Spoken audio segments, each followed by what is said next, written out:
Hello guys! Welcome back sa aming channel. This is Art. This is Les. And nandito na naman kami guys. And pag-uusapan natin is about Canada life. And kung sumusubaybay kayo guys sa aming video, napanood nyo guys yung ibang mga videos namin about Canada. And we are new in Canada.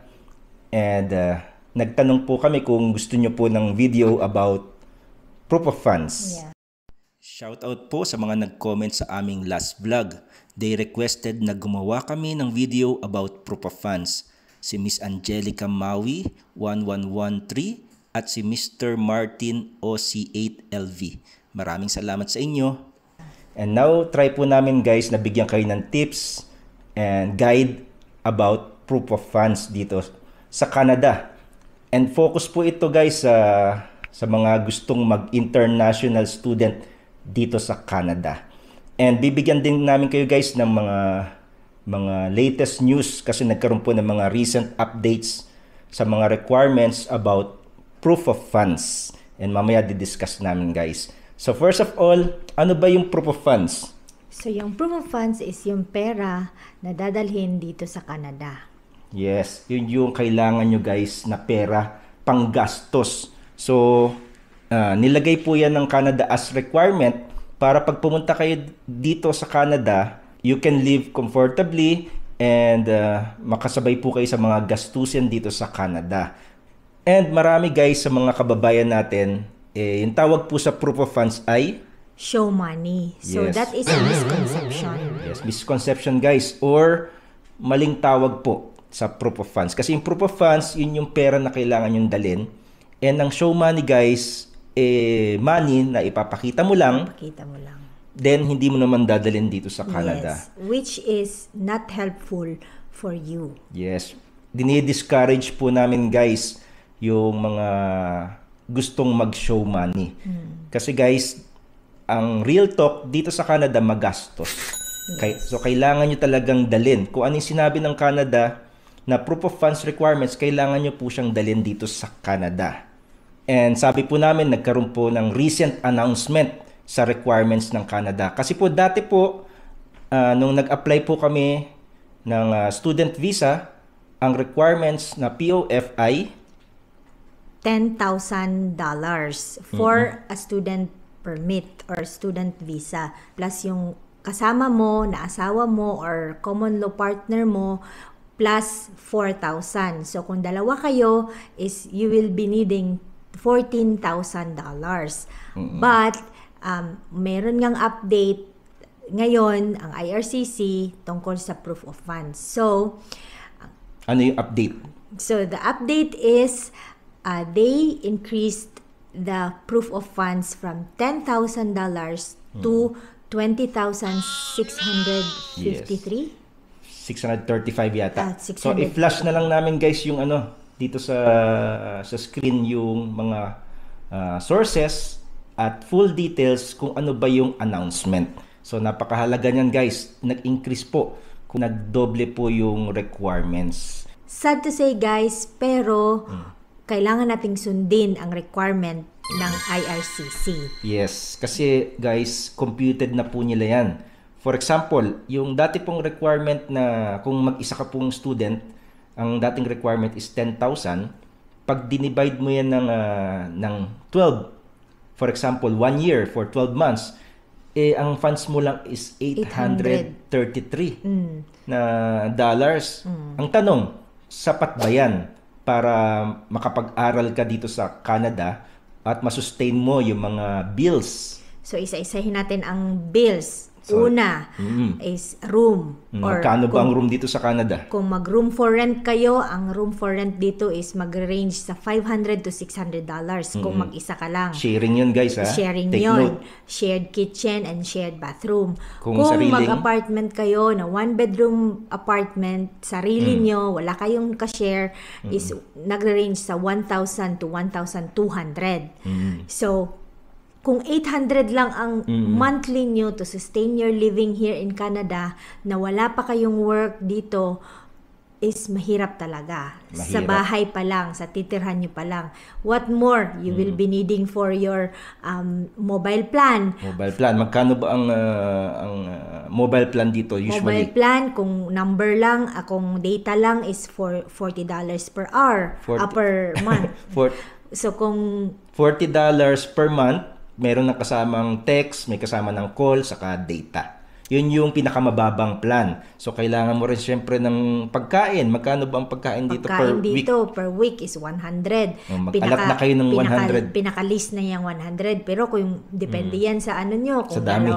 Kung dalawa kayo o tatlo kayo, so I don't think 100 will be enough. Kung malakas kayong kumain, guys. Yes.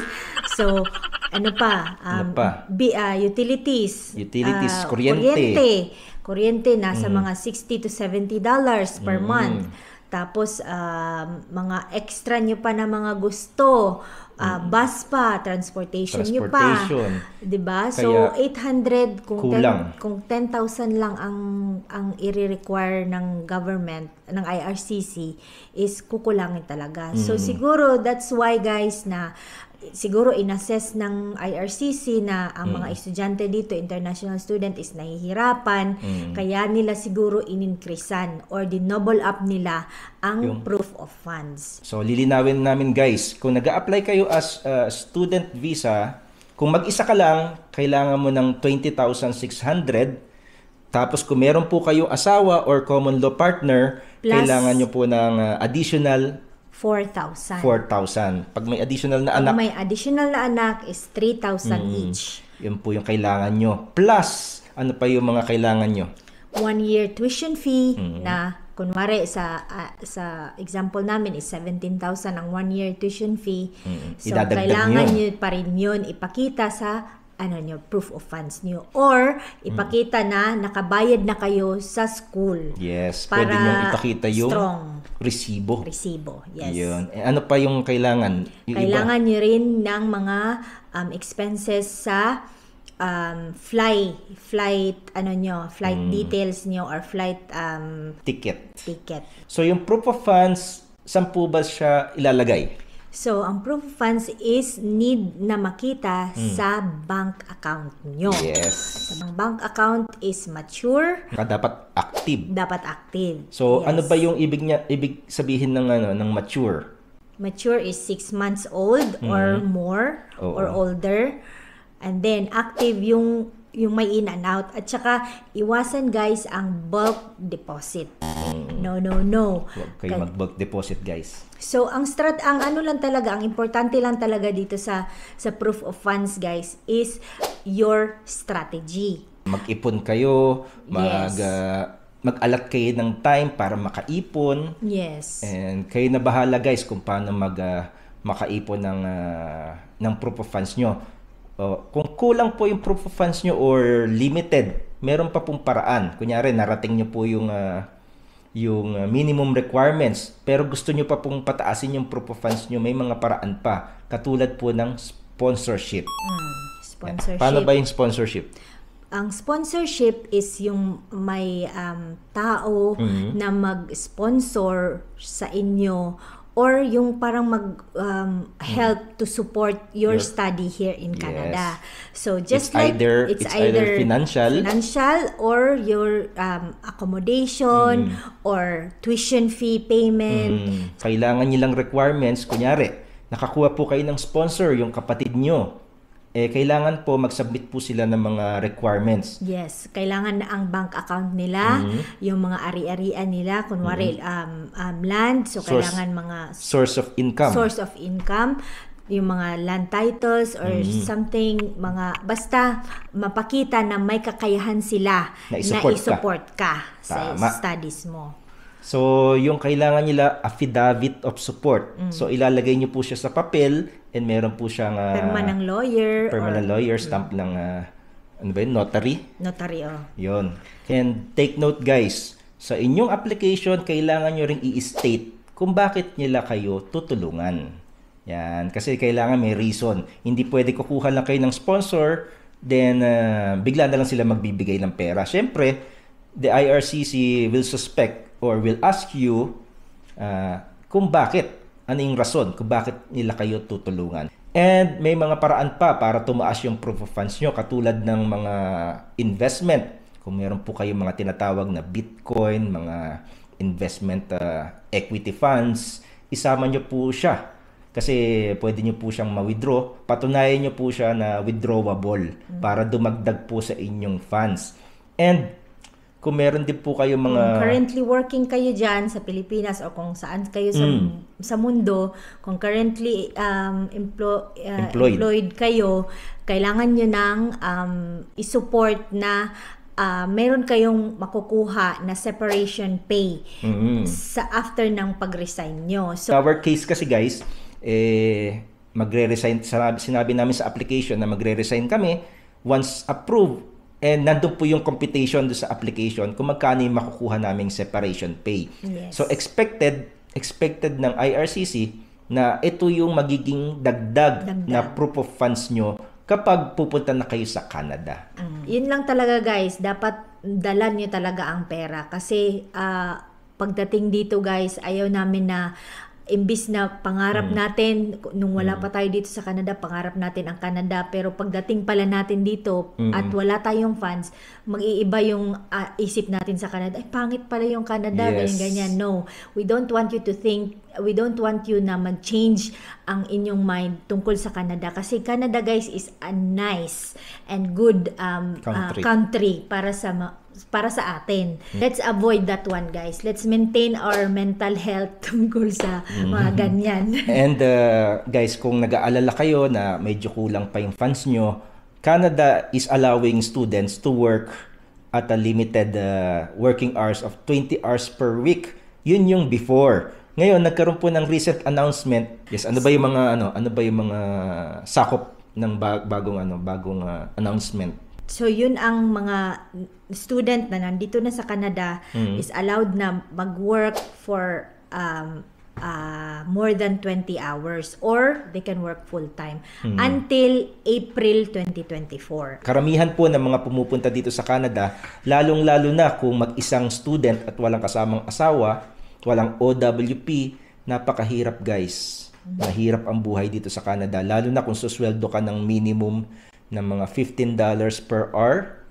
We don't think na it is enough para mabayaran yung mga basic needs mo dito sa Canada.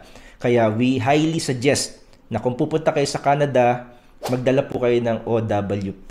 Yan. Magdala po kayo ng asawa or jowa niyo. Paano kung walang asawa? Mag-jowa kayo. Mag-asawa muna kayo guys bago kayo pumunta dito sa Canada. Pero huwag kayong mawalan ng loob.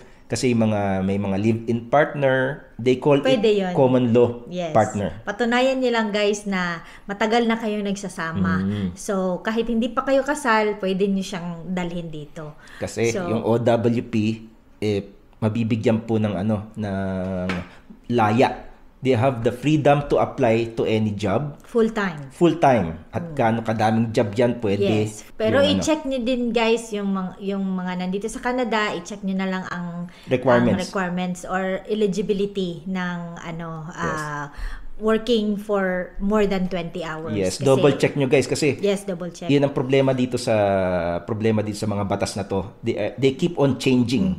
So kung napanood nyo tong vlog na to ngayon, maaring after 2 weeks or after 1 month, magkaroon po siya ng changes. Yes. So always check the IRCC para sa mga updates and then always check your eligibility kung kasama ba tayo dyan o hindi. Tama. Yeah. So to those aspiring international students, malungkot man isipin na 20,000 na ang proof of funds, pero we just want to encourage you or uplift your hearts na kaya nyo yan guys. Tama yan guys. Kumbaga, kinumpit po nila yan and maganda po, sundin po natin yan. Kasi for your own safety yan, for your own comfort, na hindi po kayo mahirapan. Kasi pinaghirapan po natin yung pera na yan eh. Pagdating nyo dito sa Canada, kailangan ma-secure natin na tama po yung mga plano natin. And always remember guys na sa umpisa lang mahirap. Day after day, I know it will get better. Yes! Kung gusto nyo guys na makasurvive dito sa Canada, ibahin nyo po yung thinking nyo. Ilagay nyo na po sa isip nyo o yung mindset nyo na kapag dating nyo dito sa Canada, mahirap. Yes. Kasi mag-uumpisa tayo kaya nahihirapan tayo. Yun lang guys, kailangan sipag lang, tiyaga, and syempre trust the Lord. Dasal po tayo for guidance, for wisdom, and for strength. Yes. Yun lang guys, maraming salamat sa panonood. Keep on watching for more tips about Buhay Canada, travel, photography, love. Nandito po sa aming channel. We will try to upload as much as we can. Kung may mga tanong kayo guys, comment down below and we'll try to answer it. Maraming salamat. See you on the next video and God bless. God bless. Bye-bye. Bye!